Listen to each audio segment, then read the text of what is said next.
Cette image, c'est l'image forte de ce dimanche. Thérèse Roseline Julien, entourée de pompiers et de ses proches. Elle va bien, elle parle. Stéphanie est une amie de sa fille qui participait aux recherches. Ça vous fait plaisir, hein? Vraiment. Elle nous demande comment on va et tout. Elle nous a dit qu'elle se promenait, elle était chercher, elle avait des herbes dans sa main, elle cherchait du feuillage à thé pour faire du thé. Elle est allée chercher du feuillage pour faire du thé. Faire du thé, ouais. Mais elle est consciente, elle parle.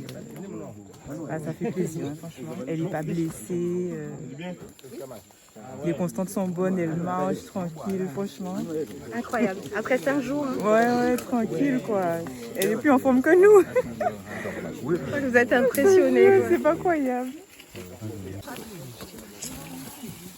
Il faut maintenant la ramener à la surface, à la civilisation, car nous sommes dans le fond d'une ravine. Difficile de penser qu'une sexagénaire, pieds nus de surcroît, ait pu se déplacer ici. Il y a plus d'1 kilomètre à marcher sur un terrain accidenté. La solidarité joue à plein régime pour dégager le passage. Une grande battue avait lieu le matin même. Plusieurs dizaines de personnes y ont participé, alors les volontaires ne manquent pas.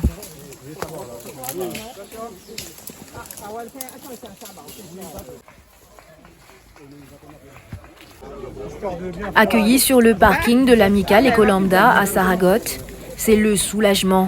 Elle y retrouve ses filles notamment, ainsi que son mari.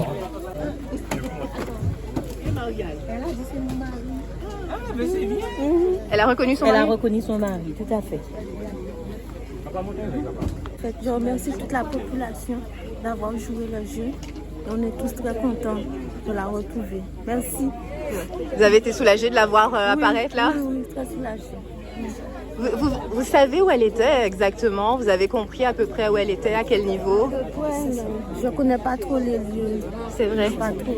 Ça vous étonne? Oui, là où M. Ganguillot était, je connais, mais elle était dans les bois. Donc, Vous l'auriez imaginé là, dans toutes vos recherches? j'ai pas de mots. Ce sont 2 gendarmes qui l'ont retrouvée, suivant un instinct par rapport à d'autres disparitions qui ont déjà eu lieu dans le même secteur. Elle est ce que j'appelle la jungle. Elle était errante dans les sous-bois, en dehors des chemins. Et c'est lors d'une recherche que vous Ouais, étiez? oui, tous les 2 gendarmes. Ok, bravo. C'est un secteur que je connais un peu et que on a eu l'occasion de retrouver des personnes. Et comme par hasard, on l'a trouvé du côté opposé des recherches. Ce que j'ai voulu faire aujourd'hui parce que c'était pas la logique. À noter qu'un peu plus loin de l'endroit où elle a été rattrapée in extremis, eh bien ce sont les falaises. Thérèse Roseline Julien a été retrouvée à quelques kilomètres de chez elle, après 5 jours qui ont paru une éternité.